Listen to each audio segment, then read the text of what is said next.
What is up, everybody? Welcome to another fresh take. Mr. T, how you doing, man? Hey there, fools. How you doing? All right, now this is our annual year in review, 2017, of course. Now for this one, we're just gonna do the movies. We're not gonna add TV shows in this one. We're gonna save that one for a little bit later, because there are a couple of TV shows that are actually good, and there are a couple of them that done lost their damn mind. Arrowverse. That being said, we're gonna focus on the movies of 2017, and what we want to do to start this off, what I want to do is throw out some movies that I connect with from the beginning of the year. Now, this is from January through December, so and that does include Netflix as well, because Netflix did put out a couple movies this year, about 4 or 5, I think, of their own original movies. So, that does include those as well. But the first one I want to talk about is the one that actually had me laughing the hardest and made fun of everything DC has done and continues to that tradition of Lego being probably the best franchise ever, and that's the Lego Batman movie. That movie, and the sad thing about what they did with Lego Batman was every joke in there was actually the truth. It's truth. It's true. And it's so good. The people that did not like this movie were those Ultra Batman fans that believe he can never be beat. And they showed some of his villains that made no sense, like Calendar Man. Yeah, so much so to the point where the dude actually asked the Joker, "You made that up?" Like, nope, totally true. And no,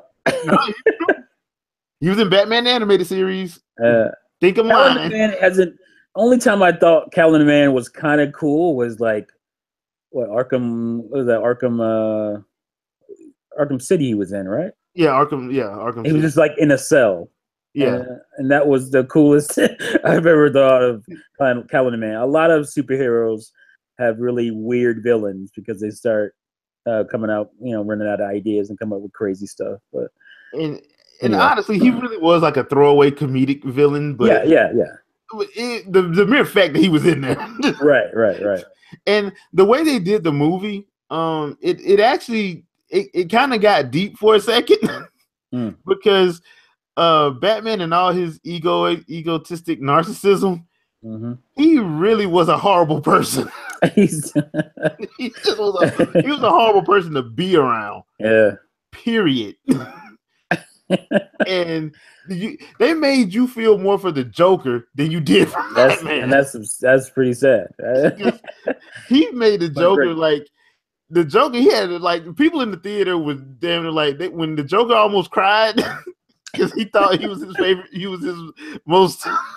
He was his true villain. He like, no man, I don't have a villain. I would say I'm seeing some people. I'm fighting around. Wow, really, bro? That was great. And it just went from there. That's in the first beginning of the movie, and it just goes on from there. It moves at a good clip, and that is still probably my favorite, one of my favorite movies of the year. And that came out in February. Yep, it was great. It was awesome. Because it gets Batman and its villains, like you said, on a totally different level. It's so true, and it's funny when you really break it down and think about it. So it's so many levels to this movie that just like the Justice League not liking them, all this. Right. So if you haven't had a chance to see the Lego Batman movie, I would say rent it, or you could buy it on DVD. It's worth being in your collection because you are going to laugh. You are going to laugh at something. There is something in there that's going to make you laugh. So I would fully endorse that movie. So add it to your Blu-ray collection for sure. Yeah, for real. Now, there. Okay, I'm gonna keep going on the ones that I pretty much like. I'll be coming back to a couple of them that came out in February that was just okay to me. Moving on to March. Now, Now there are two movies that came out in March that I actually enjoyed. One of them I kind of feel bad about because we're never going to see this actor play this character that he pretty much cemented, even though now that we know that Disney has the friggin' rights back to the X-Men, and we won't be able to see him actually be on screen with the Avengers, and that is Logan. This movie was like they did not mince visuals about this. This was a sad and no holds barred and gratifying movie. Yeah. Fox finally allowed them to be as visceral as they needed to be. And we finally got to see Berserker Rage. 8 times. Yeah, quite a few times. Yeah, I mean, the first time it got so bad. I was feeling bad when people would start messing with him. I'm like, man, please leave this man alone. You about to get messed up, bro. He's not a happy camper. Can you tell? Look at like it's not worth it. Don't do it. When the homies was messing with him at the first beginning, I'm like, bro, y'all finna die. Don't do this. But after a while, they started deserving what that happened to them because they kept shooting. It's like, bro, it's not working. Yeah, like what are you doing? Car or whatever you got to do and get out of there. Did you not see his wound close? Why are you still shooting at this guy? Yeah, you even yell out El Diablo. Leave. And you still try to fight the guy. Like, get out of there. You just saw your boy arm removed from his shoulder. Why are you still fighting? You just saw giant blades go through your boy's face. Like, what are you doing? Now, I will say this about the movie because it did have a lot of the way they shot the violence in it wasn't, to me, it wasn't over the top. No, it wasn't. It was pretty well done. It was well done. It was realistic to how a fight like Wolverine would go, especially if you've read any of the Wolverine comics. That's how his fights usually go. It's pretty raw. Yeah, and we got probably the best interpretation of X-23 ever, because this little girl, she did it up. The actress, she did a good, because for most of the movies, she didn't talk. It was all facial expressions and facial expressions, and she did a lot of her own stunts. I did not realize that until I got the DVD. She did a lot of her own stunts. So I hands down, I'm like, this girl deserves some kind of recognition. Did you get an L vibe from her? Because I totally got an L vibe from her. I did, but a much more violent. Way more. Well, if L had gotten unleashed, because L did some violent stuff too. She did some violent stuff, but not quite. L can't take nobody's head off. Yeah, not quite X-23, but just early L, like there's this caged rage. Yeah, caged rage. Yeah. Kind of a vibe to it, but yeah, it was pretty good. But yeah, for those of you who did not understand how Wolverine could die, it's a side effect of having your entire skeletal frame dipped in metal. Yeah, I mean that makes sense. I mean, obviously we were talking about fantasy characters here. Yeah. So, but inside your body, you can't have metal inside your body. Yeah, I mean, this is metal. I mean, basically, if you really think about it, his body is trying to heal around this adamantium constantly. Yeah. Constantly. Over the centuries, you think that would get to somebody. And it makes sense in that aspect, if you think about it. That's why when you see him coughing up in that, when he's coughing in that hotel in this gray, he was coughing up adamantium. Right, because it's not natural. Yeah. I mean, obviously, it's not natural to have, liquid, metal poured over your bones. Yeah. But because of that, his body is consistently trying to heal around that metal. That's, it's a foreign object inside of his body. So he was going to die anyway. Right. Eventually, it's going to kill him. Yeah. And that's one of the things that I enjoyed about the movie, because basically it's Logan on his last legs. Like he just, and I think that set it up for it had a very Sergio Leone feel to it. Yeah, it was very spaghetti western. Yeah. and I hate that they killed Elsie Neal, her beautiful self. That's all right. But I feel yeah, you. yeah, by that. No, I thought that every death that they had in there actually made sense. It was one of the movies that The family was it hurt, man. It hurt. It it hurt. hurt, but Eric LaSalle and his family, bro. I mean That that's what was happened. rough watching Soul Glow go out like that. You Yeah, know? I mean he had to pay. He had to pay for that Soul Glow, man. Yeah, you got it. But that was karma, a sad man. It's moment. karma after Soul Glow. Yeah, that was a Messing sad that man couch up, you know. So the moment was truly sad, but the problem was it didn't feel like it didn't match with the movie. no, it totally fit. Like, Yeah, I mean, where else was that gonna go? That was gonna happen. yeah. That's just, And matter of fact, you knew it when they stopped. you pretty much knew it when they stopped. You're like, Oh man. So like, I'm just thinking, like, are they gonna really get everybody, or because movies like this, they like to let the kid live or something. yeah. No, Oh no, they killed that the first. Like, bye. Like, dang, dude. wow. At least he hit him with a bat. At least he hit him with a bat. Yeah. At least he got a lick in. He got a lick in at least. We're looking for the positive here, people. That's what. Yeah. Like you, at least you go out like a soldier. So he didn't go out like a punk. He went out like a soldier. So yeah. So that was that. Now this one also is another movie that you should add to your Blu-ray collection because they still have the black and white version. I haven't seen that. I got to see that. Yes, I did not expect to like the black and white version. I very much enjoyed the black and white version. I love black and white films, so it has that movie noir like this, feel. It makes sense. So yeah, it has that film noir feel to it. So now the other movie that I like that came out in March, and I can't believe I'm actually admitting this. No, Power Rangers. Did not expect to like it. I really like Power Rangers. And I was actually expecting to hate it.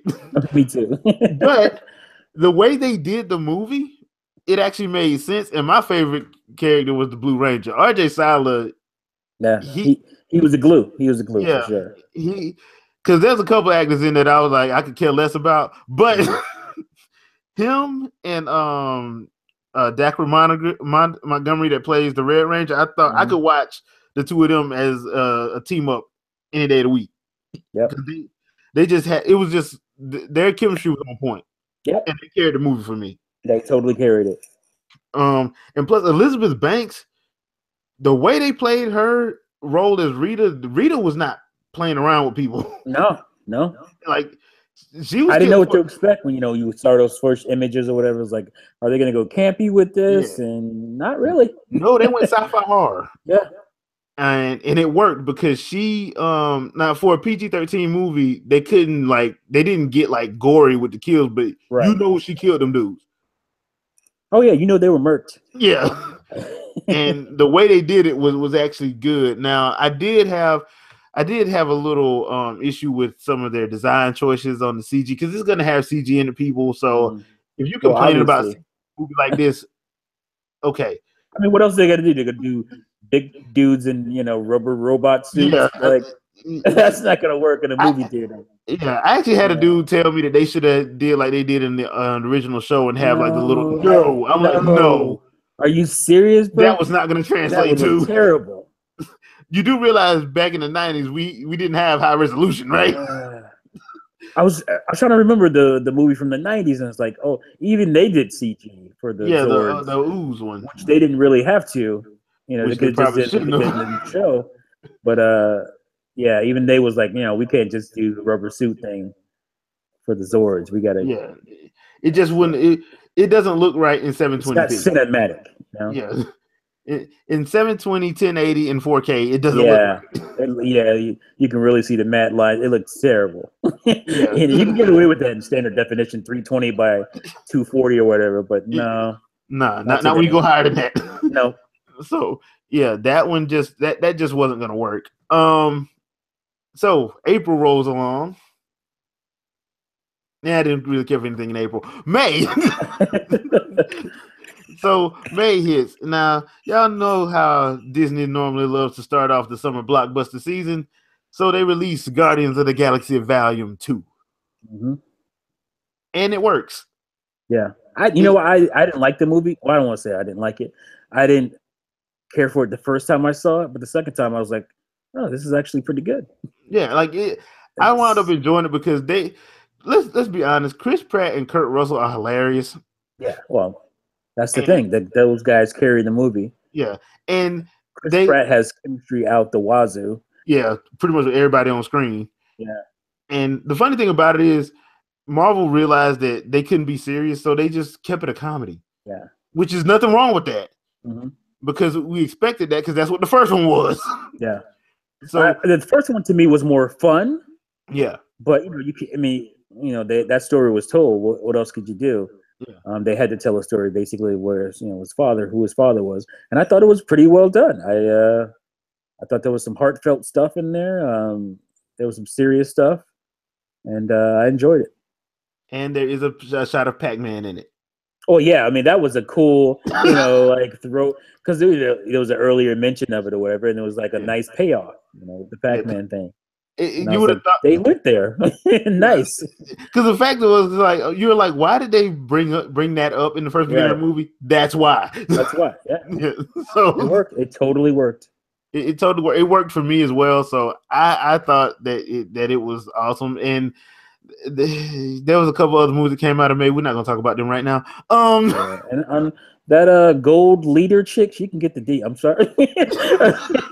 I'm just saying. She did something to me. I was watching that movie. She was throwing it at. She totally was. She was totally giving them the signals. I'm like, dang. Like, okay, y'all finna go have some coffee? What the hell? What's going on here? She had something. I don't know, bro. She was letting off a signal or something. I don't know. Yeah. Yeah. It's like she was gonna kill all of them, but let him live. So, yeah. It's funny how they play it off. That was good stuff. Yeah, it was funny how they play it off, but you get the complete feeling that that chick was yeah, she was dead serious of doing it the archaic way or whatever. Yeah. However they said that, I can't remember exactly, but something like that. Yeah, and procreating the old school way, basically. Basically, yeah. In other words, they were gonna do this biblical. He was going to the room and know her. Yeah, that was good stuff. Yeah, and then I just want to say, Gamora and her sister, what's her name? Nebula. I never expected that. I got a little teary eyed. I can't even front. I was just like, man, I totally felt their little squabble, their basically lifelong relationship, and how I felt really bad for Nebula. I did. I was like, what? Yeah. I didn't see that coming. I didn't see that coming at all. Like, I didn't see it coming. I just felt really sorry for her. I was like, damn, this movie hit me.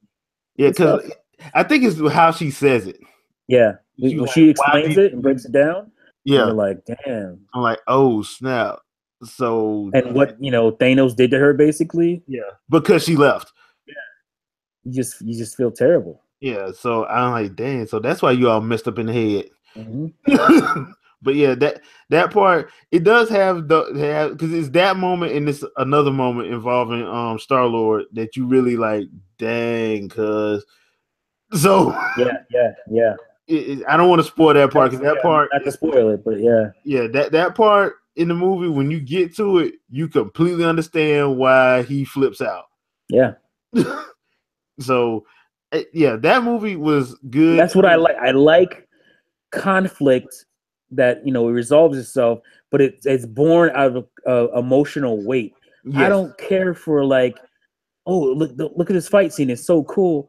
But I need some emotional weight behind. Why are they swinging these swords so hard at each other or kicking at each other?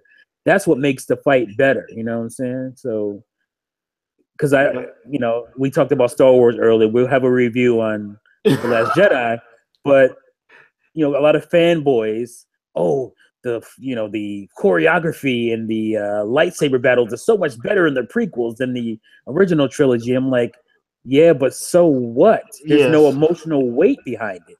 None. When Luke is swinging he's swinging his sword at Darth Vader before he cuts his hand off. It was at Return of the Jedi, and he's swinging it, and there's so much rage behind it. You feel that because they built that up, but you don't get that in a lot of the other, lightsaber battles, like like on Geonosis when you had all the Jedi fighting those bug creatures. So what? I was so bored when I shouldn't have been because there was no emotional weight behind it. But that's the thing about Guardians of the Galaxy Volume 2. There was a lot of emotional weight behind a lot of the conflict, and that's what makes it work, Yeah, because a lot of people were like, "Well, it's not that good." I'm like, "Nah, it's actually pretty good if you watch it." Yeah, it's actually really good. I'm gonna tell you, like I said, I didn't care for it the first time I watched it, but then I watched it again. I was like, "This is a really good movie." There are a lot, especially like, and there's a lot of scenes with side characters, like Sylvester Stallone's in the movie. Mm-hmm. That whole thing played itself out really well at the end. Like, I got emotional. I was like, "There is a reason for them being there." What? Yeah, the reason why you see them in the first beginning of the movie pays off at the end. It pays off. Yeah, so they didn't just have them there just to be there. Right. It was look at this Sylvester Stallone cameo. Like, nah. I don't feel like they could have put anybody in that role and it would have the same amount of weight. I think it needed somebody like Sly Stallone. Yeah. And it, like you said, it paid off at the end. It was good.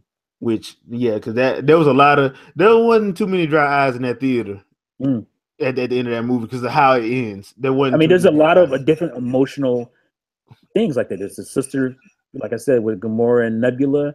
There's Star-Lord with his dad, that whole thing, and then Mom and all that stuff. Then you have what's your boy name, the Whistler? I call him. It's basically Star-Lord's stepdad. Yeah. You have his storyline and what happened.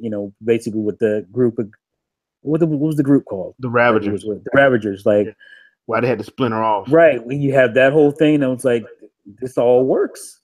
Yeah. And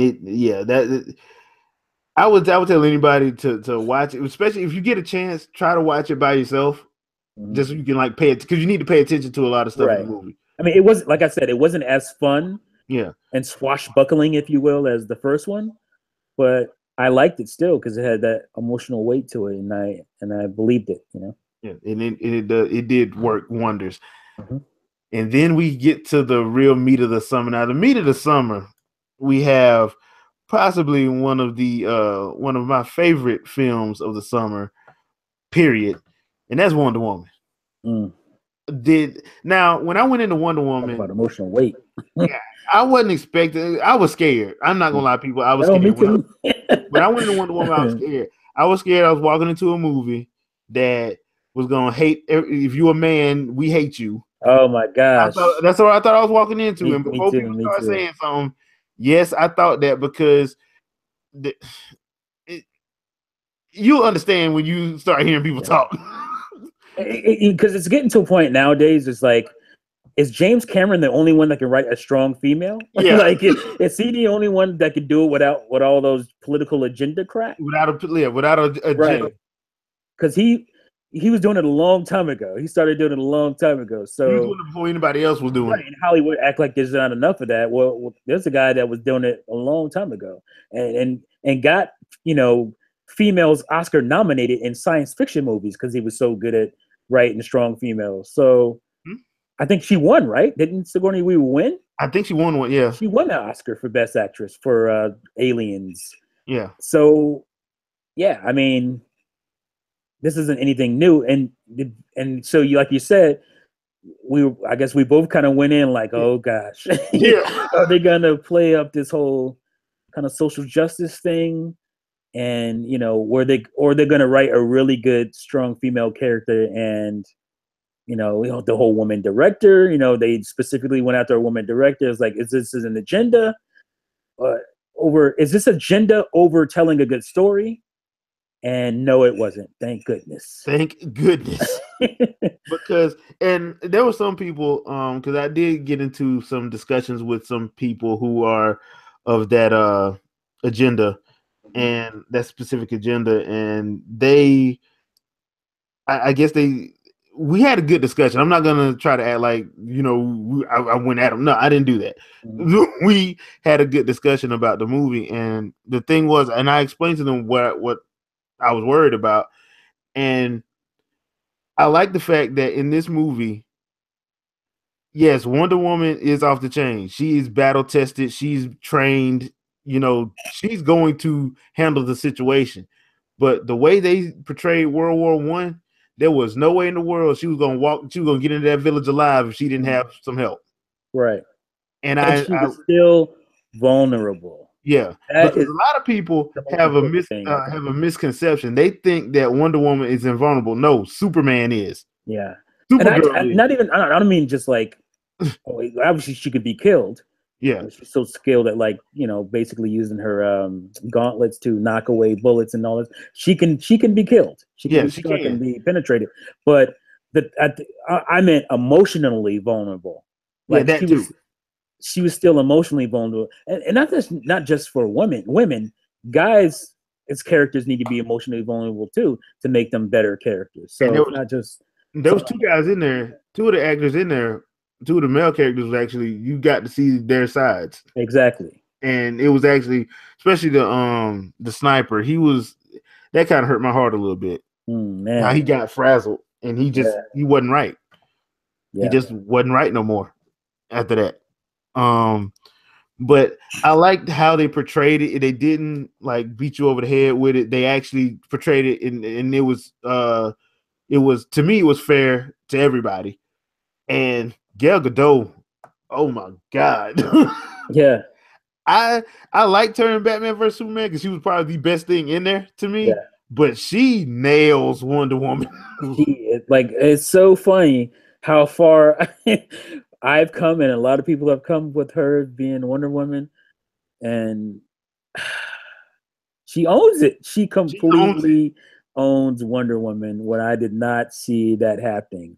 Completely. I will totally, put some hot sauce on my foot and leave it in my mouth as far as how, I felt that she would be able to or not be able to be Wonder Woman, and she totally is Diana Prince, no doubt about it. So no doubt she went to work. She learned the character. She went to work, and that's why I'm happy to be wrong that she would be good. So now I did like one other thing that I did like about Wonder Woman is that like they did show Themyscira Paradise Island, and they showed the Amazons. Now some people got mad because there was obviously different races of women in there. Mm-hmm. But if you know anything about mythology, about Greek mythology and the Amazons, that's how it is. That's how it is. That's how they are. In mythology, just a little quick sidebar. In Greek mythology, the Amazons would go out to different countries and places and get men to have sex with. Sometimes they rape them, sometimes they didn't, to get pregnant. If they had a boy, they either killed the boy or they took him back to the country that they got the man from and left him at the gates. Right. If they had a girl, they kept the girl. That's why you saw so many different races of women. That's from Greek mythology itself. Yeah, that made sense to me. I don't know what some people have problems with kind of stuff like that. Yeah.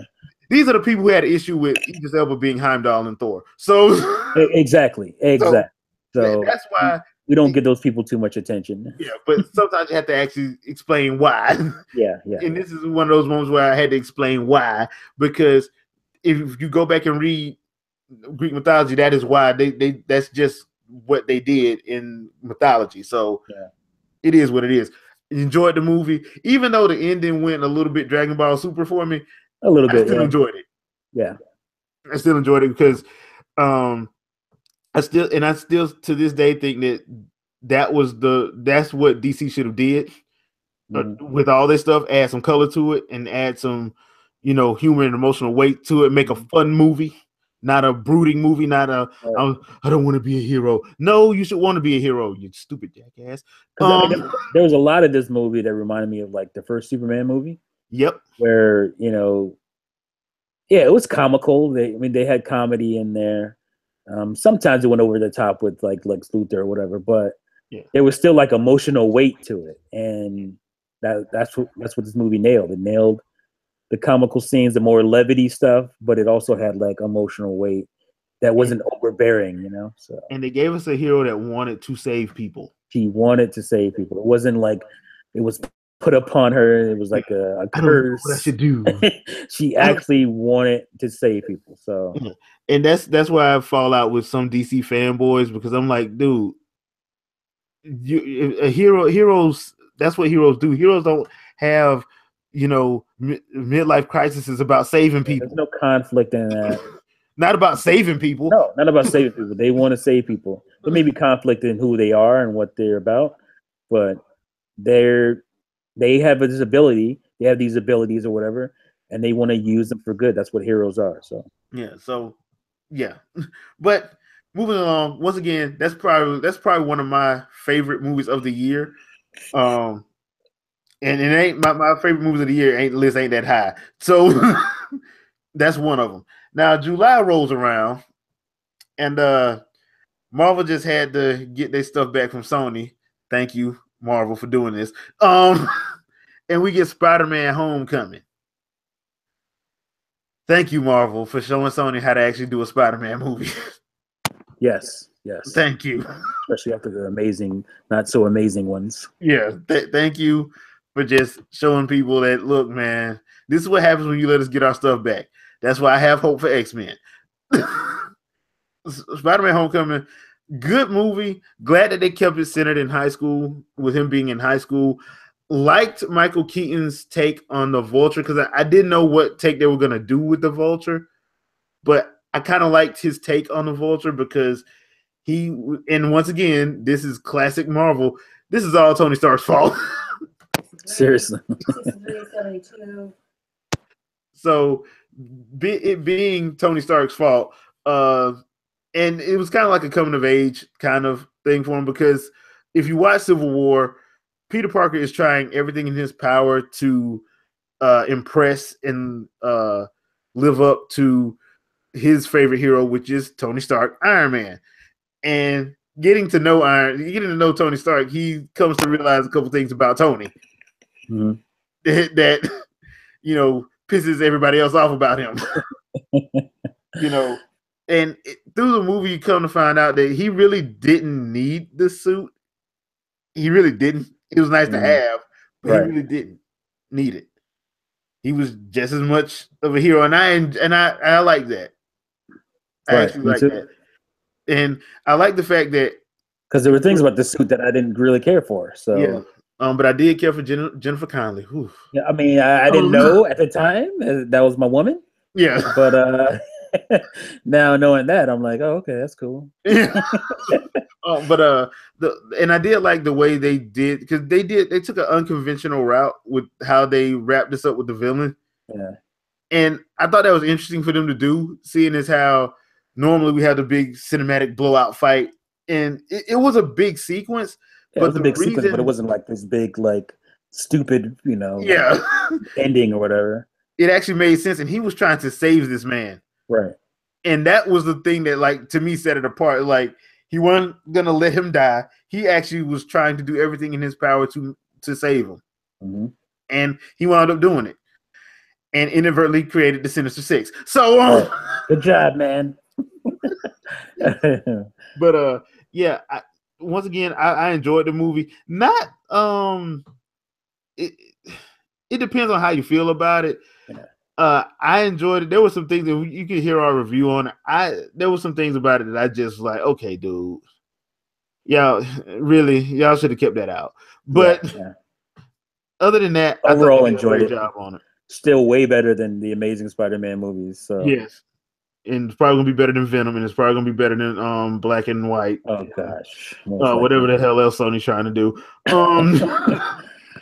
But that being said, great movie, great film. And I think that I'm looking forward to seeing where they go with the sequel, because I think it got green. Yeah, the sequel did get greenlit, so I'm looking forward to see where they go next. Now, August, not that I wasn't too crazy about August and September.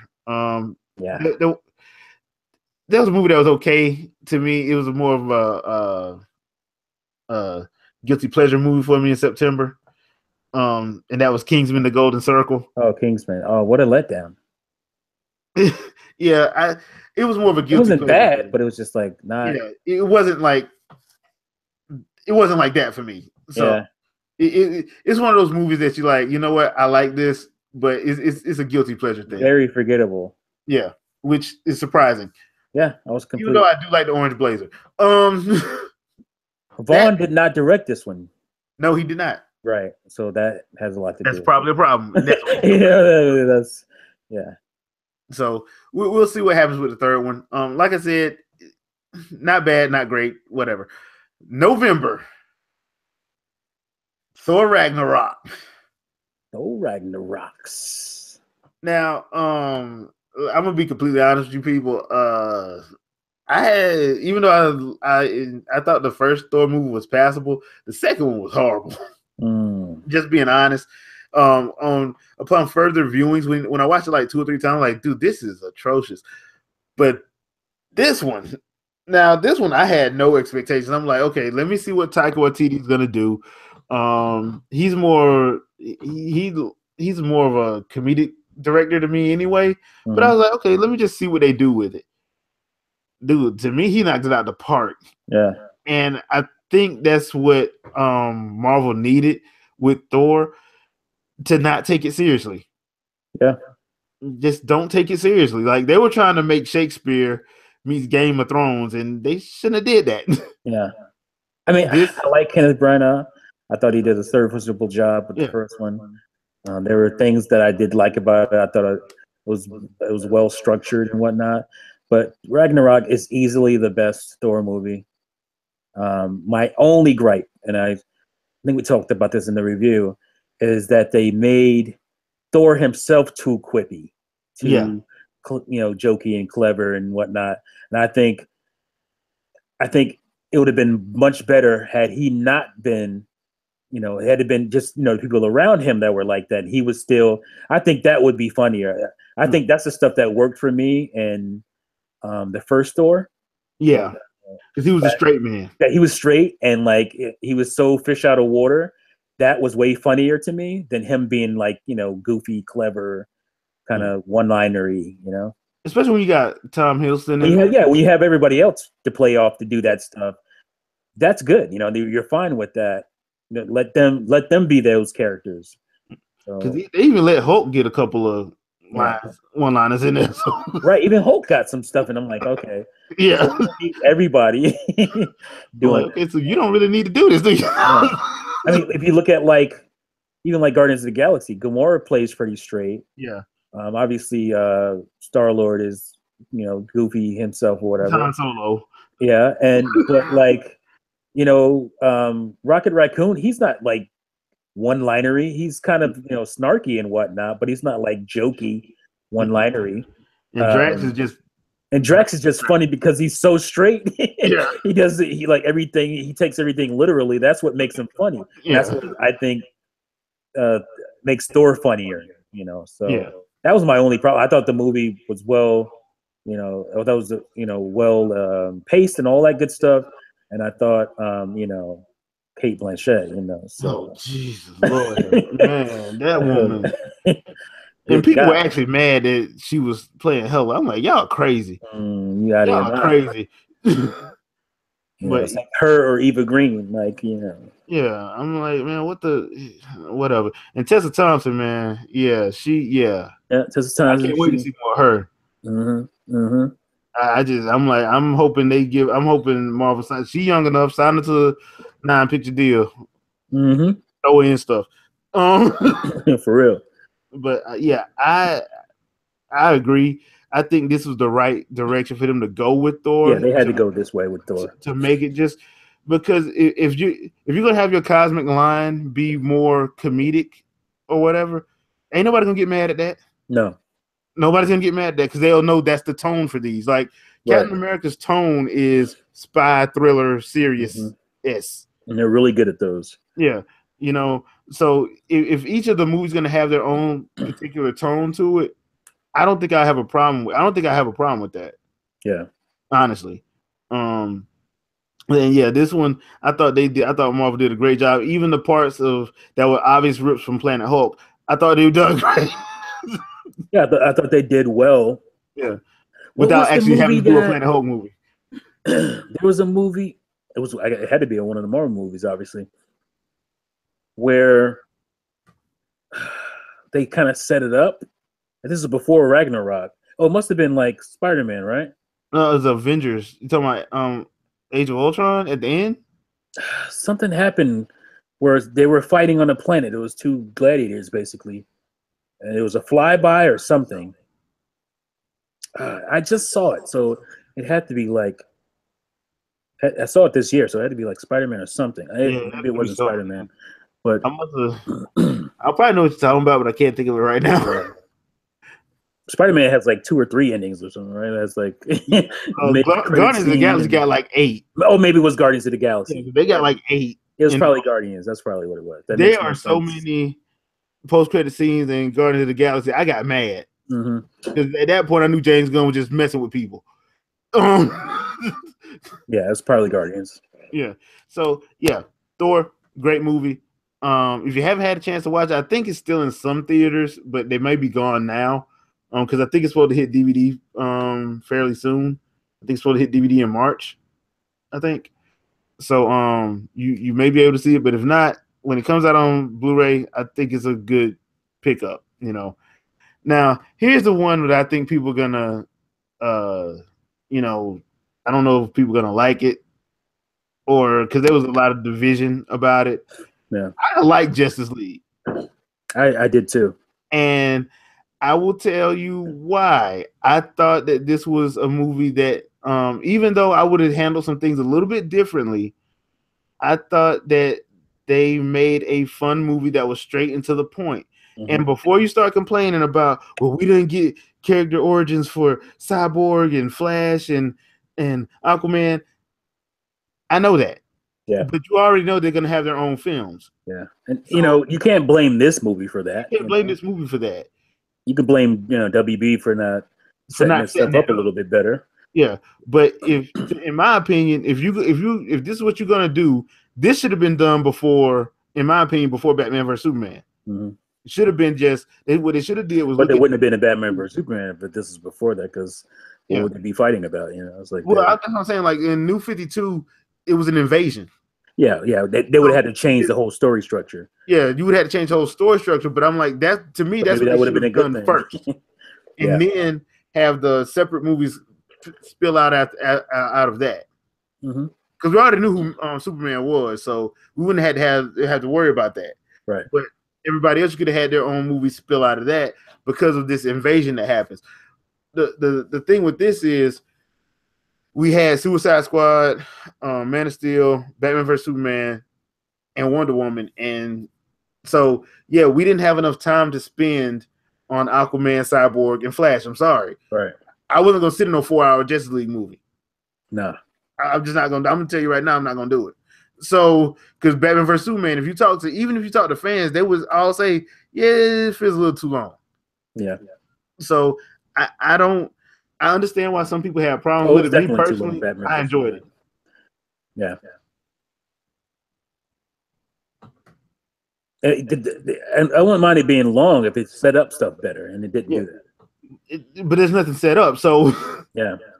I mean, you can't have it, and that's I think a big problem because a lot of people like we want the Zack Snyder cut, but from what I've read from like other people who have seen it, they were like it didn't make any sense. Yeah, I'm not sure if I want that cut. So I don't want to see that. I'm sorry. And it was like 3 hours and 15 minutes, and it was like it didn't make any sense. My goodness. So no, and a lot of people are blaming Joss Whedon for it. I'm like, dude, Joss Whedon only did punch-up work. You can't blame Joss Whedon and a couple of reshoots. The dude came in and put some band-aids on it. Yeah. And matter of fact, you can tell what parts he did. It's pretty easy. Because it's the parts with the banter. Yeah. Those are the parts he did. He didn't mess with the action and nothing like that. That's the stuff that people like the most. Snyder. The stuff that people like the most is what Joss Whedon did, basically. Yeah. Banter between the characters. Yeah, so I mean, it is what it is. But me personally, I enjoyed it. I thought it was well done. I know there's a lot of people that they like their DC movies a certain way. Me personally, I thought they made a fun movie that made sense. Like I said, I would have changed a couple things about it, but I think overall, I thought they did a pretty decent job. Yeah, I mean, I like the idea because, like I always say, I'm a DC fanboy.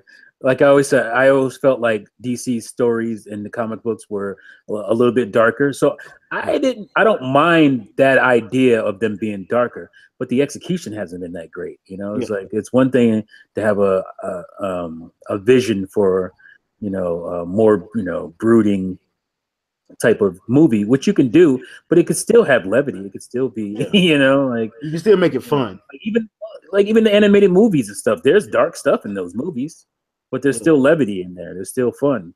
So Like, I'll put it to you like this, people. If you're in a movie with Superman as a hero and you don't feel hopeful in it, you screwed that up. yeah, but I will say, Justice League is the first time, pretty much, that you feel hopeful. Yeah. So you got a hopeful Superman. Yeah. I mean, after he's scared the living daylights out of you, and that's right. I think he had to scare you first. Yeah. But the Superman that came after that was the Superman that pretty much I think everybody's been wanting. So yeah, going forward, I think you're definitely going to see. This is one of those times in film where they show you the reason why there's no way in hell Batman can ever be Superman. Yeah, it's not even. Come on, let's not even the context. Let's be real. Like, come on.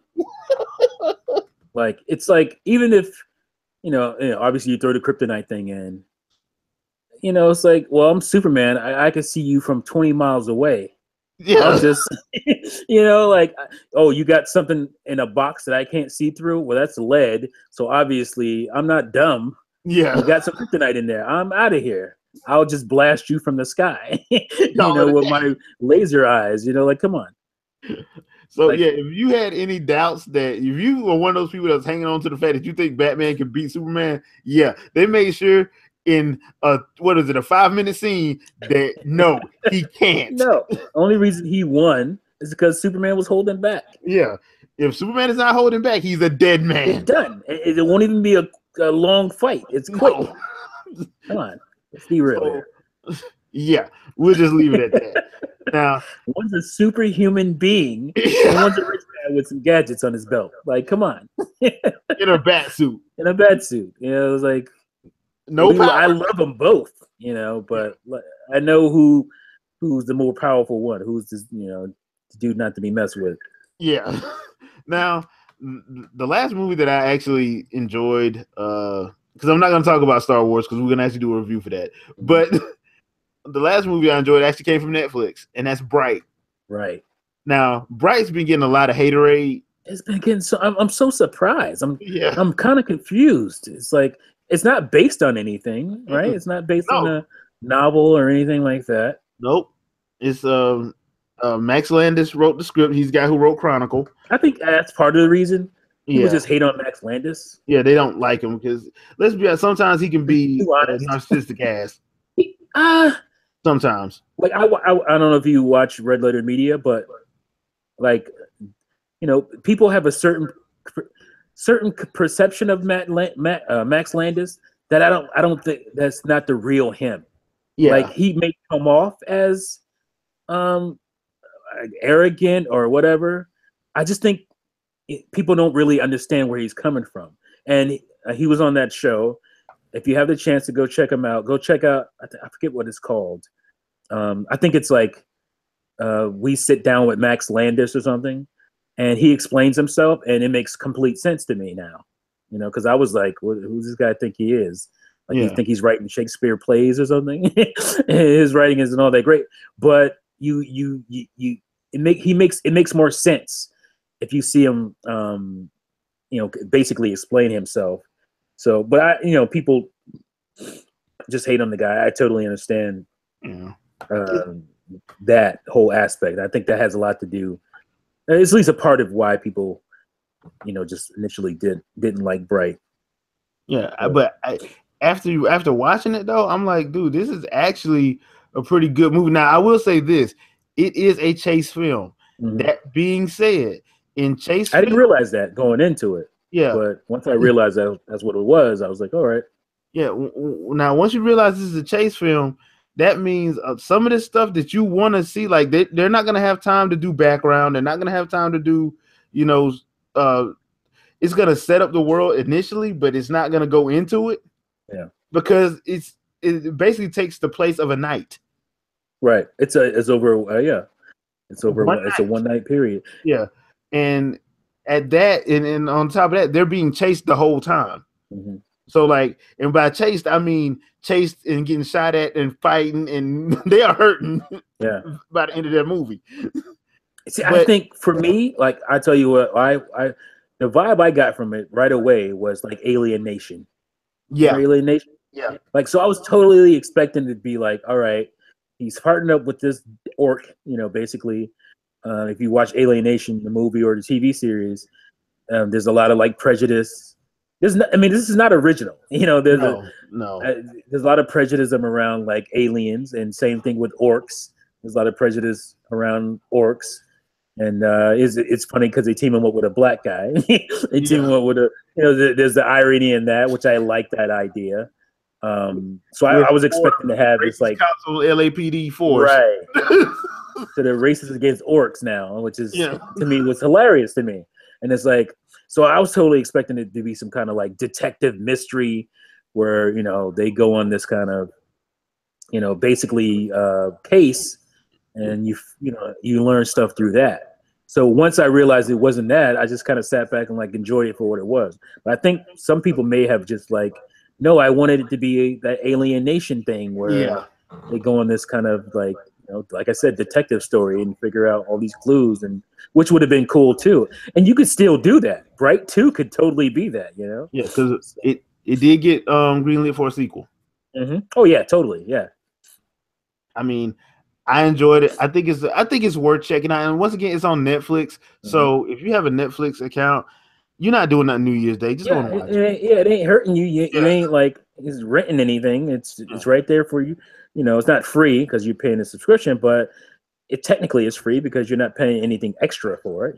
So let's put it like this right here: $9.99 is better than paying $20 for going to see it in the theater. Right? Any day, and you can have 100 people up in there watching it. For $9.99. So that's way better. Yeah. So I will say this: if you're gonna watch it, it's only 2 hours, but it's paced really well, so you don't feel the time. And like I said, it's a chase movie, so it goes pretty fast. So, and there's a lot of things in it that you might miss. So just make sure you pay attention. I love the world they set up. I loved, dude. I'm like, I had to rewind it. I was like, is that a centaur? Yeah. And it's just like in the background. It wasn't like, oh, it's all in your face. It was just like a centaur cop walking around in the background. I was like, that is some cool stuff. And the whole dragon scene that I actually missed the first time I watched it, which to me is like, okay, so how do y'all take flights out of LAX when you got a damn dragon? You got a dragon, son. Like, just flying around LA. That's got to mess with air traffic control a little bit. Yeah. Okay, well, people, we have a delay. Why do we have a delay? I have to get to work. I have to be in Washington. Yeah, there's a big ass dragon. I think that's part of the reason. Again, by people kind of get mixed reviews because they just kind of throw that stuff away, and a lot of people probably just want to see more of that. Yeah, and I can understand that, but once again, it's a chase film. You're not going to get that in a chase film. I'm sorry, in chase films, you can't just be, you're not angry about. It's not what you wanted it to be. Yeah, you got to judge it on what it is. And I'm sorry, I liked some of because a lot of people didn't like Noomi Rapace's Layla with her 2 henchmen. I liked her. I did. I liked it too. She was what she was supposed to be. She is a threat. She is a killer. She is not somebody you mess with. Nope. There's a reason why that girl was afraid. Mm-hmm. They showed you why. She wasn't nothing to play with. Like, and her dude, I guess her right hand man, that dude was a beast. Yeah, but he had to kill that baby though, man. Huh? He had to kill that baby though, man. No, he had to do that. Yeah. Well, at least we didn't see it. At least we didn't see it because they killed everybody else in that house. Right. I was like, oh, they killed the baby too, but they cut away from it. Thank goodness. Yeah. But that dude was That's what I'm saying. Like a lot of people was hating on that. But I'm like, if you know what a chase film is, I'm like, there was a reason why the female elf that was with Will and Joel Edgerton was afraid. She was why. Yeah. She knew she couldn't beat them. Yeah, she needed help. Yeah. and that's the whole thing. So me personally, I enjoyed it. Now, Let me ask you a question. Mhm. Did you know basically from the beginning the way I did that Will Smith's character was a Bright? yeah, Okay. hell yeah. I mean, It's pretty obvious. it's so obvious. It's I'm so like, set up. really, Yeah. really, bruh, really. I was like, go ahead, man. Come on, pick the wand up. Quit playing around. Yeah, Let's just go. pick the Let's line go. up. Like, I think that was the situation that made me like the most angry, was that they kept trying to like play it off like, oh well, we don't even know. It's only certain humans that can. Don't do that to me. I mean, you knew. I pretty much knew from the beginning, from Jump Street. Once they established what Brights were, I was like, Will Smith's a Bright. Let's go. Let's go. Will Smith's gonna be a human. Let's go. And especially with how he was acting. Yeah. I'm like, oh, he's gonna be a Bright because he ain't gonna want to learn no spells. He ain't gonna learn nothing. He's gonna be a Bright. Yep. Let's go. Because it was classic Will Smith though, because he did some Will Smithisms in that movie. Oh yeah, he was definitely Will Smithisms up in there. Yeah. Yeah, because like there's one scene where he's talking to this dude from Internal Affairs, and he basically threatened his family. I was like, he about to kill you. He gonna murk you, son. You like, he ain't playing with you. But I really like. I mean, I like that whole aspect with the cops, the dirty cops, and all. Yeah. Like that was. I like this movie, man. I don't know what people were. Like I said before we started, I was like, people were expecting Citizen Kane or something like that. Yeah. It was a really good action movie with a really cool world that they built up premise. So I enjoyed it, man. I don't know people. Yeah, and that's the other thing. I'm like, okay, I like the fact that not every cop was corrupt, right? But enough of them were. Right, that you like worried. We're like, oh snap! Like, Will, you need to nobody. Move to Georgia. Yeah, you need to get the hell out of LA. You need to move to Georgia. Seriously, we're safe. My only problem was, he had his wife. He was married, right? That was his wife, right? Yeah, that was his wife. And she just completely disappeared from the movie. Bye. She came back and then she left again. Yeah, he told her to leave the city, take the kid and go, and bye. Yeah, and then she showed up at the end. Yeah, she showed up at the end. That was it. Now that was my only gripe. I think that's why I'm like, if they do a part 2, it can't be a chase film. Yeah, it actually has to be. It has to be, like I said, it has to be a detective story. Yeah, it has to be like they have to do something, and then he has to learn how to be a wizard, basically. Because it's not gonna make, you can't do another chase film, because we actually need the world to be set up. Because me personally, and this is just me theorizing here, I think the elves bullshitted the orcs and made everybody believe the orcs chose the wrong side. I think it was the elves that did that, because the Dark Lord is an elf. Yeah, and your boy was scary to me. The elf FBI agent, or he was freaking me out with the Dolce and Gabbana suit on. Yeah, right. I'm like, okay, dude. Slick for me. I don't know. And then on top of that, he can make stuff disappear, like all the stuff that Will did. Yeah. I'm like, okay. I really like that whole aspect of orcs being, the put upon race, and then the elves being the privileged, rich race, and it's just like, this is cool. Like, I want to see more of that. I think maybe that was the complaint people had, is that they didn't get to see enough of that. But I like the idea of that. You have this really big premise. I think when in film school, how did my professor characterize it? It's called high concept, low budget. Like the whole world of the elves and the orcs and all that, and being in like the modern world and regular thing was high concept. And I think, the whole chase film aspect of it was kind of low budget. So it's all practical. Yeah. So you had the high concept. The majority of it was practical. Right. I just like the fact, like I said, the wwhole centaur thing and the dragons flying. I just thought, I love the fact that stuff was just kind of there in the background. It's like, whatever, this is regular stuff. We're not gonna like focus on the centaur cop. We're not gonna focus on the dragons flying over LAX. Yeah, this is just regular stuff to us. So I like that. I think people just, they wanted like Game of Thrones or something. And I'm like, stuff in it. It was just like, no, this is regular. This is a regular chase film. It just happens to have elves and orcs in it. Yeah, basically. Basically, right. But I will say, good movie, but they do have a couple of little slight gore scenes in it. So oh yeah, slight. yeah.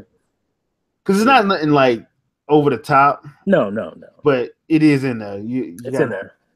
Let people know. Like I was watching it with my kids, and then I mean there is some foul language. I don't try to hide my kids from that. Like yeah, because they're gonna hear it anyway. Yeah, they're gonna hear it anyway. Yeah. Rather than hear it around me and let me, I'm able to tell them, hey, that's not good. You don't talk that way. But there was that, and there was some gore. So just be forewarned for that stuff. Yeah, forewarning, just to let you know, because like it's not it's not nothing like over the top bad. It's not gratuitous or anything. Yeah, but it is in there, and when they do it, they don't linger on it, so it's not, David Ayer does a good job of not lingering on that stuff. Yeah. Like he shows it to you, and then he moves. And I like the fact that your boy, the gangster from Training Day, was still a gangster. 18 years later, or whatever it is now. Is he just gonna be typecast to be that gangster? He's just a typecast to be that gangster, man. He doesn't look that much different, actually. 16 years later, or whatever it is. Like, bro, you still playing a gangster? He's still playing a gangster. Man. You the oldest gangster. He's an OG. Literally. Man, I noticed that right away. I was like, dang. Yeah, because I noticed him. I'm like, I know good and well this ain't him. And I went and looked on IMDb. It's him. So yeah. I love the whole fairy thing. Just like, they're pesky insects, basically. Yeah. They be getting into folks' food. It reminded me of the fairies from Hellboy 2, Golden Army. Oh, yeah.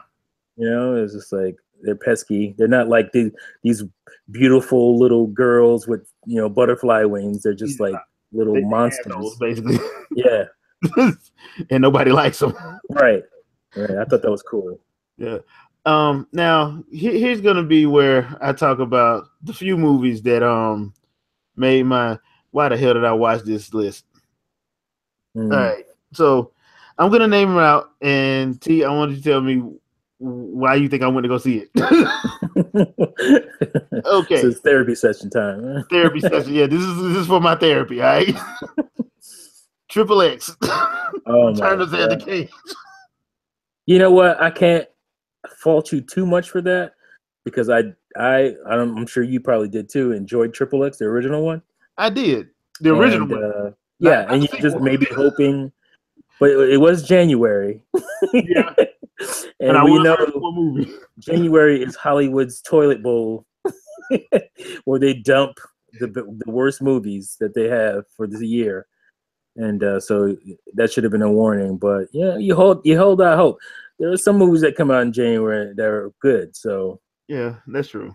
That is true. Yeah, I understand. I'm not going to hold that against you. Okay, next one on the list.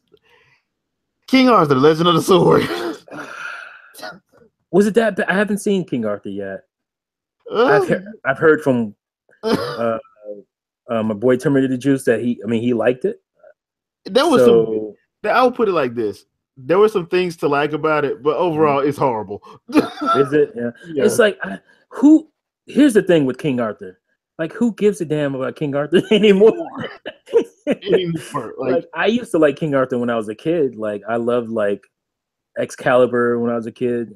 Movie from the 80s, and I even like First Night with Sean Connery. But then again, did you like First Night, or did you watch it because it was Sean Connery? I think I liked it because it was Sean Connery. If it wasn't him, I didn't care for Richard Gere at all. So at all. It was mostly Sean Connery that I liked that movie because of, and I like the Knights of the Round Table. I like that whole aspect, but that hasn't really been done well, other than Excalibur. I think that was, but who cares about King Arthur in this day and age? It's sad, but nobody cares about King Arthur. I don't know why that movie was greenlit. And can I really be honest? Legend of Zelda just does King Arthur better. Yeah, it does. It really does. It really does. So, that one I swung out on. I like Charlie Hunnam as an actor, but it is kind of sort of. It is kind of. My wife apparently. it is kind of actually. What's that show he was on? Sons of Anarchy. Sons of Anarchy, yeah, that she loves. That's what it's like. Yeah, I know you. It's Sons of Anarchy in King Arthur. I saw like a trailer or something, and it had like that whole slow motion speed up thing that Guy Ritchie does. Yep. He was the director, right? Yep. Yeah. See, and he overdid it in this movie. Yeah, like, he was trying to like recapture, I guess, the quote unquote magic he had for Sherlock Holmes. Yeah, that's like the sleeper hit. Yeah, like a hit that came out of nowhere, and nobody was expecting. Yeah, nobody was expecting. Yeah, and they tried to do that with King Arthur. It's like, nah, just stop. King Arthur. It's not. I'd like to see a King Arthur TV show. But as far as the movie goes, it's just that time is over, man. Yeah. So, okay, moving right along. Still in May, Pirates of the Caribbean. It means no tell. Yeah, I can't have you back on that one. I don't know why you went. I don't know why you went and saw that. I don't either, man. That movie is more long in the tooth than a saber-toothed tiger. I know, dude. That franchise. What was I thinking? Oh man. So yeah, that was a bad choice on my part. Johnny Depp, he's basically phoning it in at this point. I like the very first one. I like the second one. The third one was where I was like, okay, this is getting kind of stupid. Second one, Dead Man's Chest. Yeah, I like Dead Man's Chest. That was the last one I saw in the theater. That's where it started getting stupid. I'm like, okay, dude, y'all don't know what y'all doing. At the time was phenomenal. I think that was one of the biggest things I took away from that. I was like, the CG looked amazing in that movie at the time. Now, you're right. Johnny Depp is phoning it in, dude. Him and Jeffrey Rush. I don't blame him. I mean, making money. He makes like $10 million a movie or something. Yeah. So him and Jeffrey Rush, they really were phoning it in. So yeah, it is what it is. But it's Pirates. Why is this still a thing? It's like I guess because the swashbuckling aspect of it. I guess. Yeah. I mean, Pirates. All that stuff is really cool. But I think when it came out, it was a perfect time for Pirates. Yeah. Now what was the first Pirates movie? 2002? 2003. Because 2003. We hadn't had a swashbuckling movie since like the 80s. So that's almost 15 years ago. Like this thing has gone on way too long. Way too long. And they want to do another one. They want to do another one. They didn't make enough money, so I don't think it's going to get lit. Yeah. And like I admire the first one especially because I don't know if you know behind the scenes on it, but like the writers, I think it was the writers, they had been trying to make a pirate movie for like 10 years before Disney accepted that movie. And it was obviously based on a ride, Pirates of the Caribbean from Magic Kingdom. Yeah. So they had that at least a tie-in, but I remember the guys really struggled, the producers and whatnot really struggled to get that movie made. It took 10 years for I can see that to happen. So I admired the movie all the time for that. So yeah, I can see that because once again, we got to remember Cutthroat Island didn't make that much money. Yeah, Cutthroat Island did not do well at all, and I enjoyed the hell out of Cutthroat Island. I thought it was good. Yeah, me too. It was way better than Waterworld. Oh God, why'd you do that? Yeah, so I mean, and whatever. But that being said, this one at this point, I think we need to like put the Pirates away for. It's time to put that away. It's like 10 years, and then the last Hobbit movie. It's like enough of that stuff, man. That franchise is done.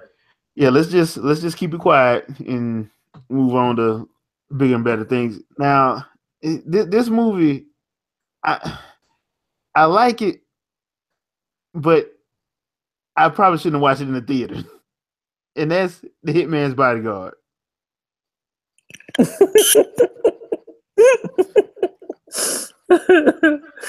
Okay. Yeah. Once again, I liked it. Yeah, I mean, it was a guilty pleasure.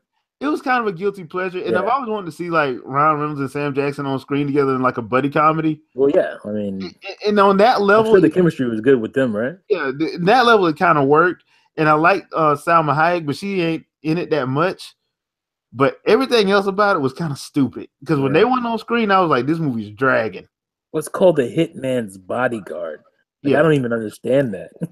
Like that doesn't make Well, any sense. I didn't either, but in the movie, Does it the make Sam sense? Jackson's character, the hitman, has to actually because the main villain is a dictator who's trying to get him killed, Oh, so he okay. won't testify against him in world court. Okay. So that's how the whole synopsis goes off, and then they get on their little wacky misadventures. It kind of made me want to see a Deadpool Nick Fury movie. Yeah, I mean, I don't really know all that much about the movie, but for some reason it reminded me of R.I.P.D. Even though it's completely different. I just got that vibe from it, and R.I.P.D. is complete utter garbage. Trash. Yeah, I watched that one too. Yeah. Like, oh my god, that movie's so bad. It's like Ghostbusters 2 meets Men in Black, and it's trash. And it doesn't work. Yeah, it just does not work at all. So So you're that I kind of mean, right in that assessment. am I? Because I mean, obviously it's a very different movie. It's Yeah, not you're kind of right in fantasy that or because whatever. once again, the main problem is when those two aren't on screen, Yeah, and that's the thing. That's the problem. When they're not on screen, the movie falls. yeah, but when they're on screen, you loving it because Yeah, the back and forth, and I'm pretty sure it was ad lib like a mug in there. Um, yeah. the back and forth works. It's just like when they're not on screen, it's just like, man, why am I here? What And then that showed me a shot of what are we doing here? then that showed me a shot of Selma Hayek, and I know why I'm Oh, in. okay. I'm here. But yeah, honestly though, that yeah, I probably shouldn't have did that. Yeah. Yeah. Well, I mean, I can't. I like Ryan. I will always like Ryan Reynolds since like National Lampoon's Van Wilder. Yeah, Even man, Wilder. that was the first time I remember seeing him, and I'm like, that movie is utter garbage, but he's so funny Yeah, and he made it. charismatic. He made the He movie, carries it. Yeah, he totally carries it. And I was like, this kid's gonna be a star. and then And, he I call him a convinces kid. to We're make like the some of the same worst movies age. ever, and then he makes Deadpool, Yeah, and which he's actually on like works, Blade 3, which is a travesty. but not from him. Yeah, he was funny. He was funny as hell in that He movie. was funny in Blade 3, but Yeah. just The movie compared was trash. killed it for that. I David Gore. mean, David Gore is a Um, terrible director and writer, but yeah, that's why. So, can't believe he actually was able to write and direct that, but whatever. oh my gosh, what were they thinking? Yeah, but other than that, like those movies are the ones that I really probably shouldn't have went and watched. I hated Yeah. myself for watching those. I will say that I've gotten better in my older age that I just avoid movies that I know I feel like are not going That to are be good. questionable. Yeah, and sometimes I miss good movies because I think it's going to be not Mhm. good. But I'd rather miss a good movie and catch it later on Blu-ray than go to the theater and see trash. you know. That's too much money. That's too much money So nowadays. It's way too much money for one ticket. yeah, it's not cheap these days. So But I will say this. I didn't go see Valerian. City of a I Thousand do want to Planets. see. I have not seen Valerian. I heard do it wanna was see it. garbage, but then again, I kind of like Luc Besson movies. Yeah, you know what? Do you like Fifth Element? Yeah, A lot of people said that movie was garbage when it came out. I know. And That's they were wrong. So I can't trust. that. Yeah, because people like Luc I Besson wanted to go movies. see it, but it didn't stay in theaters long enough. The So, only movie I could say that Luc Besson made was just straight up trash was Joan of Arc. oh yeah, that was And I was like, shit, that was Luc Besson, and yeah, it was him. that was horrible. It was pretty bad. Yeah, That was like, oh, this is my girlfriend, and I want to make her a star, type of movie. like bro, come on. Yeah. What's her name? What's her name? Mila Jovovich. Jovovich, right. At the time, that was his girlfriend. Yeah, and it's funny because in Fifth Element, she wasn't. His girlfriend was actually, she was makeup or something. Yeah. He ended up leaving her. Oh my gosh, I don't know why I know these things. For her, because I have the Blu-ray, I have the DVD commentary Blu-ray, and she's in it. His girlfriend at the time of the making of Fifth Element, she's in the back. She's in the what do you call it? The behind the scenes stuff, and she's talking about stuff. I think. Oh yeah, she played the blue chick. The opera The singer. opera singer. Exactly. That was Luc Besson's. I don't know if he was fiance, but it was his girlfriend. At the time, yeah, I And remember yeah, she talked. He talked her into. She didn't want to do it at all, and he basically begged her to play the opera singer, and she talked about it in the behind the scenes stuff. And then he like ends up leaving her for like, Mila Jovovich. I was like, that's messed up, bro. Yeah. That is so messed up. And then she goes on and marries the guy who made those horrible Resident Evil movies. So, and they're still married. Okay. what was that, Paul W.S.? Paul W.S. Anderson. Yeah. Mm-hmm. That joke of a filmmaker. Yeah, it's terrible. Yeah, but yeah, that for me, trivia for you guys. Yeah. For me, that's me for this year, for this past year, 2017. Yeah. I'm trying to think of like a movie that, I mean, I don't want to spoil it. There's only one movie this year that I've regretted seeing in the theater, and we're gonna do a review on that movie. Yeah. Pretty soon. We're gonna do that. It's not like a big regret. It's just like I was so disappointed. It's one of those situations like when you go into. I'd rather have seen it in the theater than seeing it on like Blu-ray or something. Yeah. It's one of those situations where you kind of like it's one of those franchises that turns into an event. Mm-hmm. When you go see it. So yeah, and you probably know which one we're talking about, people. Yeah, you probably figured it out. Review will be incoming. I was just it's very divided. Yeah. The fan base is kind of divided on it. Yeah. I think more didn't like it, but there's a big enough section that did like it. That is, there's an argument, online argument going on. So. And then there's a part of the fan base that was just ridiculous about it, and they're doing petitions on change.org. Yeah, that's nonsense. I want nothing to do with that stupidity. Dude, come on, man. That's just like, come on. We the fans want to have this movie erased from canon. Really? Come on. Really? Like, the funny thing is, I think. Because J.J. Abrams is going to direct the next one, and I totally gave it away what we're talking about here. Yeah. But because he's directing the next one, and he directed the first one in this new trilogy, I feel like he's going to retcon a lot of this stuff. Yeah. That happened because I think he set up stuff that he wanted to be fleshed out, and it didn't get fleshed out. And I feel like he's going to like do some retcon stuff. And quote unquote fix. There's one thing he's gonna have to massively retcon. Well, yeah. Somebody's gonna have to die off screen, sadly. Yeah, sadly. Because it's already been said that they're not gonna do some weird CGI stuff like they did poor Grand Moff Tarkin in Rogue One. I kind of was looking forward to seeing something that stop playing. Grand Moff Tarkin and Princess Leia in Rogue One was some of the scariest stuff I've ever seen on screen in my life. Unintentionally scary stuff. Now, people, me and T, we play a lot of video games, so we used to see so we know what CG looked like. Yeah, we used to see like bad CG. Yeah, that was just too much. That was some off-putting stuff. Yeah, it's not supposed to look like that. No, it's like. Just cast an actor. They did it for this was confusing. Like they cast a different actress to play Mon Mothma. Yeah, Mon Mothma. Yeah. Why didn't they do that for Grand Moff Tarkin? I guess because they couldn't find the guy. The lady they got for Mon Mothma actually looked like her. But the dude did too, with some prosthetics. So I didn't see the dude that they was. Yeah, he looked pretty close because. Oh, okay. So, he played. I never saw him, so like they did a digital thing. Like he was in the scene.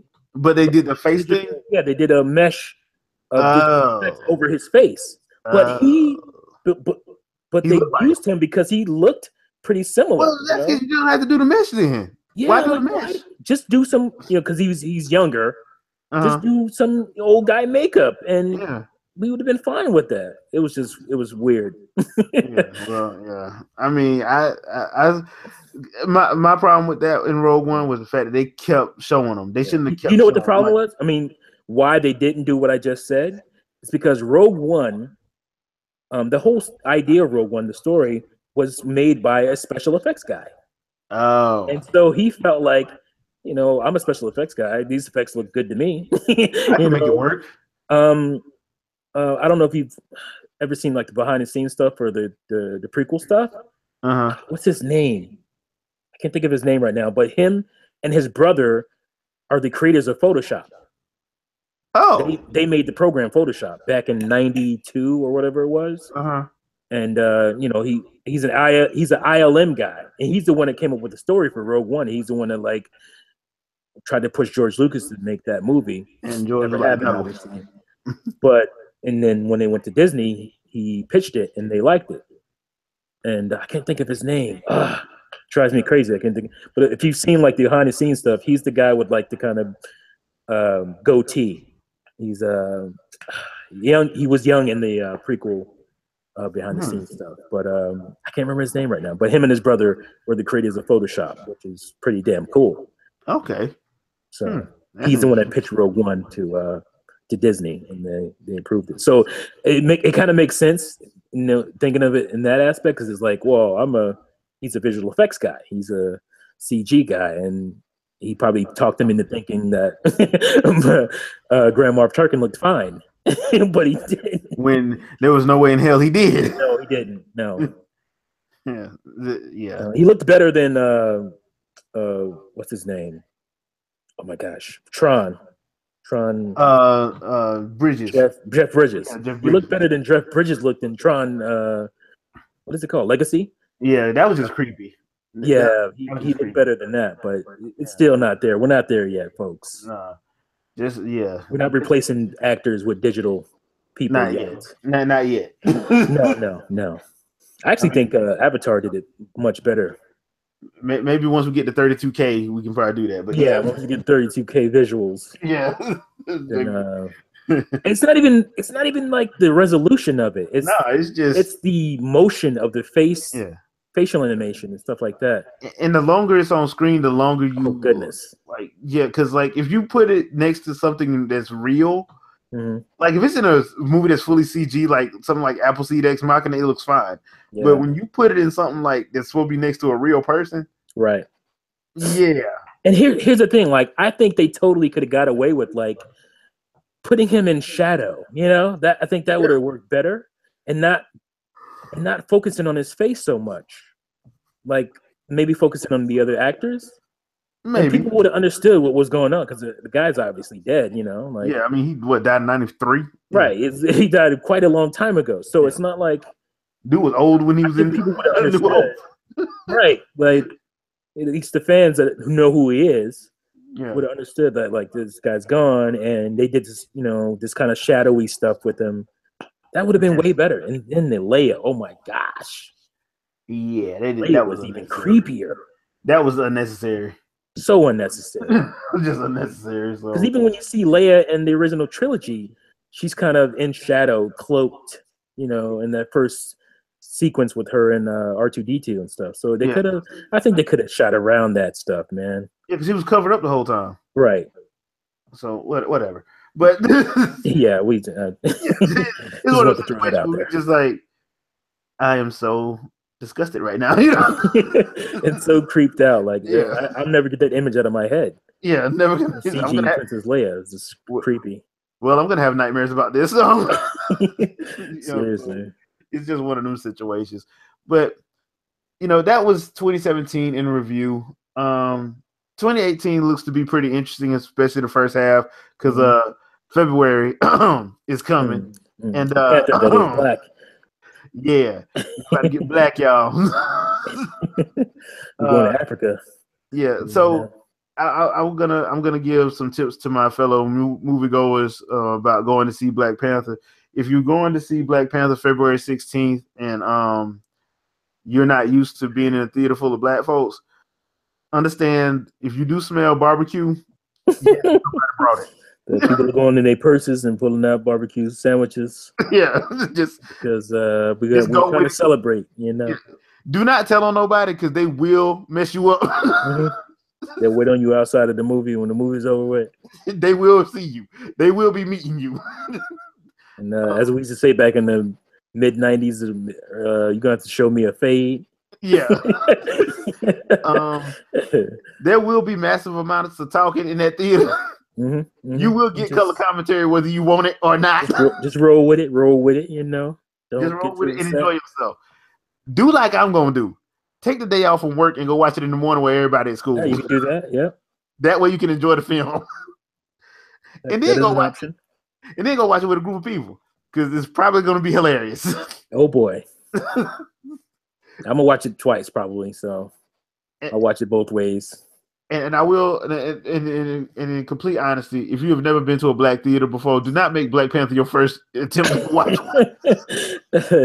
Go see something else first, you know. Go see something else.